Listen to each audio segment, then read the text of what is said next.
Welcome back to the farmstead. Can you believe it is already December 1st? What a busy year it has been. But now I am ready to buckle down and focus on enjoying time with my family and friends. And this year, that includes you. I would love to exchange greeting cards with you. I remember growing up from a wee little girl. My mother always exchanged Christmas cards with her family and friends, especially her cousins. She had lots and lots of cousins. Now, she was hard of hearing, and so she communicated better by writing. And she was a lefty. She had a beautiful penmanship.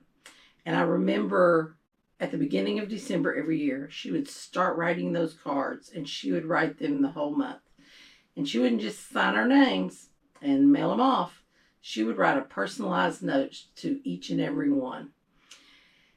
And I miss that. It's one of the things I truly miss about her is knowing that she's doing that and knowing that we're going to hear back from our family and friends and hear what everybody's been up to for the year. Now, whether it's a card, a postcard, a note card, whatever it is, I would love to hear from you. I'll leave my address in the box below, so get those cards coming. I'd love to hear from you. Second thing is, I am planning Vlogmas. If you're not familiar with what Vlogmas is, it is where content creators will put out something every day during the holiday season, or a lot of days during the holiday season. Maybe not every day, but a lot of days. From December 1st up until Christmas Day. And I'm planning on doing that. I've got so many things that I wanted to share with you that are easy things that you can do and share with your family that I couldn't fit it all into one video. So here we are, the 1st through the 24th. We're going to have some fun. We're going to make some treats. We're going to go places. We're going to do things. And I'm taking you along. Think about some of the things that you and your family like to do during this holiday season and leave me a comment below. I'd like to know. We do a lot of fun things. We have our own traditions, but I'm sure you and your family do as well. And I'd like to hear about them. This is the time of year that our family sets aside to enjoy each other, see each other, spend time together. More so than the gifts and all the other things. We just want to be together and spend some time together. Here's a little preview of some of the things we're going to be doing.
See you in the next one.